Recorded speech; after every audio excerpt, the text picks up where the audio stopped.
कहा है कि जब आपके सामने डिजीज आती है तो तुरंत आपका दिमाग काम करना चाहिए कि ये जो डिजीज है ये कौन से ऑर्गन से रिलेटेड है। और जैसे ही आपके दिमाग में आप जैसे ही कि अस्थमा, अस्थमा का मतलब होता है, अस्थमा का मतलब होता है कि श्वास का फूलना, मतलब श्वास चढ़ना, जिसको अपनी लोकल भाषा में कहते हैं इसको तो बहुत श्वास चढ़ता है। तो एक्चुअली ये मैकेनिज्म क्या है, एक्चुअली ये सिस्टम क्या है जिसको रेस्पिरेटरी सिस्टम कहते हैं। तो सबसे पहले क्या है कि ये कौन से रिलेटेड अंग से रिलेटेड हो गया, ये हमें पता चल गया कि ये लंग्स किससे रिलेटेड है। लंग्स को हिंदी में फेफसा कहते हैं सर। अगर कोई नहीं समझ पा रहा है तो समझ जाए कि फेफसा कहते हैं, ये फेफसे का रोग है सर।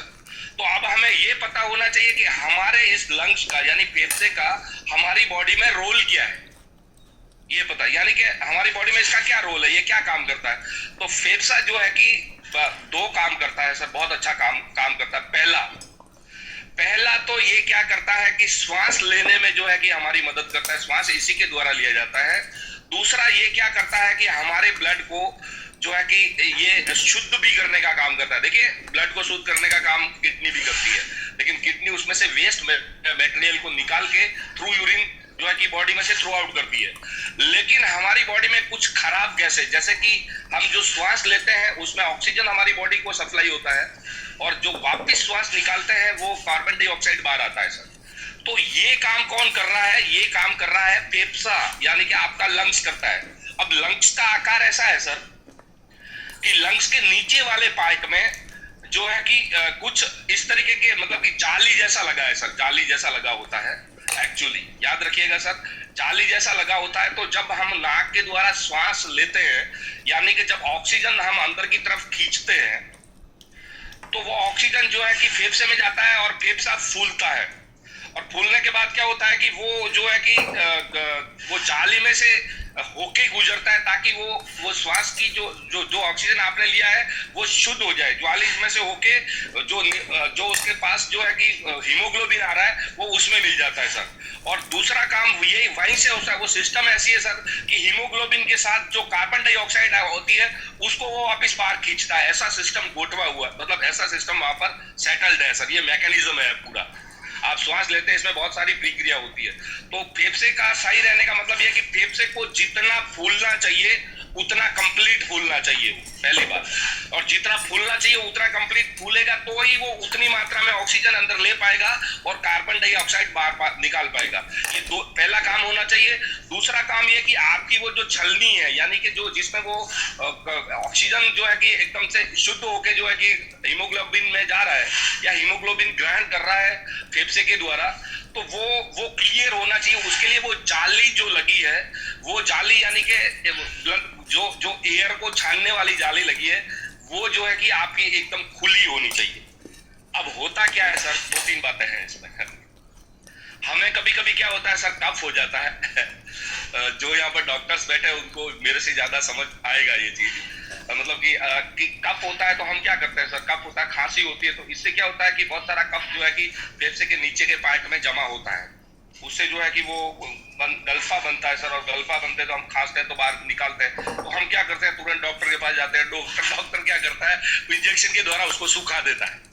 इसलिए तो पुराने जितने भी जो है कि वैद्य है या जितने भी वो थे सर, वो सब यही बोलते थे कि अगर आपको खांसी हो गई तो उसको हो जाने दीजिए, आपका अंदर का जितना कफ है उसको बाहर निकाल लीजिए, निकल जाने लीजिए, ऐसा कुछ कीजिए। लेकिन हम सहन नहीं कर पाते सर। अभी आजकल तो क्या है कि कलयुग है, कौन इतना सहन। तो सीधा डॉक्टर के पास गए, डॉक्टर ने एक इंजेक्शन लगाया और वो कफ को वहीं सुखा देता है। तो वो कफ सूख जाएगा, खांसी आपकी बंद हो जाएगी। लेकिन धीरे धीरे क्या होता है कि वो जो जाली लगी है ना सर, उसके हॉल बंद होना शुरू हो जाता है। उसका हॉल बंद होने की वजह से फिर क्या होता है कि फिर जो है कि ऑक्सीजन हम जितना ले रहे हैं वो ऑक्सीजन उतनी मात्रा में जो है कि जितना हमारी बॉडी को चाहिए होता है उतनी मात्रा में जा नहीं पाता। तो आपको जल्दी जल्दी श्वास लेना पड़ेगा, फिर जल्दी जल्दी श्वास लेने के लिए जल्दी जल्दी श्वास लेना पड़ता है। उसी कंडीशन को आप अस्थमा कह सकते हैं। दूसरे बहुत सारे कारण होने की वजह से जो है कि हमारे पल्मोनरी जो सेल होते हैं सर, पल्मोनरी सेल होते हैं सर, स्पेशलाइज सेल होते हैं लंग्स के, वो भी डेड हो जाते हैं। और वो डेड होने की वजह से क्या होता है सर कि जितना आपके लंग्स को फूलना चाहिए उतना वो फूलता नहीं है। थोड़ा कम फूलेगा तो उसके अंदर ऑक्सीजन की मात्रा भी कम होगी। तो ऑक्सीजन बॉडी को तो चाहिए ना भाई, तो इसलिए आपको जल्दी जल्दी जल्दी जल्दी श्वास लेने की जरूरत पड़ती है। और जब ये श्वास लेने की टेक्निक बहुत जल्दी आगे बढ़ जाती है तो फिर बंदा बोलता है और हाफ जाता है पूरा, बैठा बैठा ही कब क्या होता है। इस परिस्थिति को आप अस्थमा कह सकते हैं सर जी।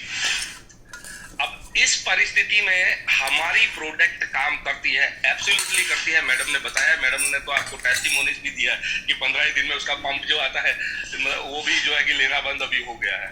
लेकिन याद रखिएगा कि जरूरी नहीं है कि किसी को 15 दिन में, मैंने आपको रिजल्ट के ऊपर बात किया था कि सर इन सारी चीजों में आपको मतलब किसी भी बंदे को समझना चाहिए कि उसको 6 से 8 या 10 महीने तक लेना होता है। याद रखिए दोस्त, कोई बंदे को बोलता है सर इतना लंबा लेना पड़ेगा, इतना पैसा भी लगेगा। हाँ तो लगेगा सर, बाकी कोई टेक्निक ही नहीं है, बाकी कोई तरीका नहीं है। या तो किसी दूसरे का फेफसा डाल दो अंदर, वो संभव नहीं है सर, क्योंकि फेफसा कोई देता नहीं है, कोई देता नहीं है।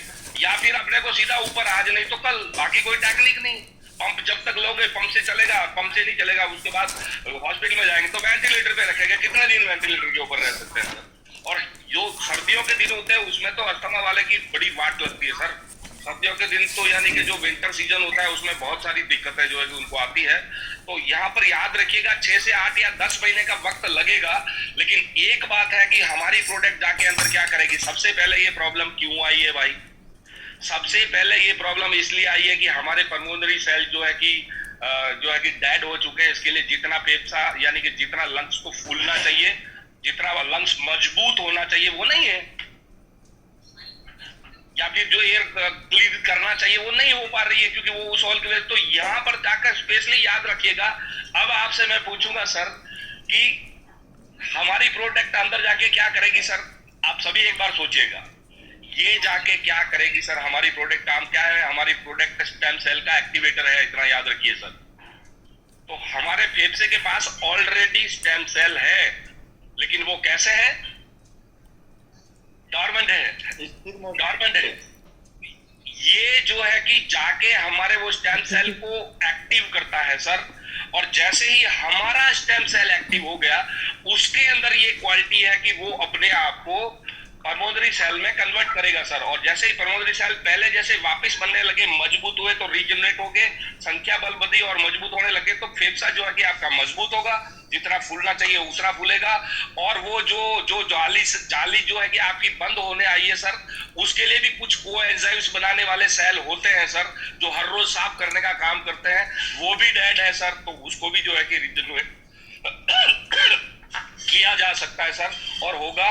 तो 8 से 10 महीने के अंदर आपको इस प्रॉब्लम से छुटकारा मिल जाता है सर, और मिल ही जाता है।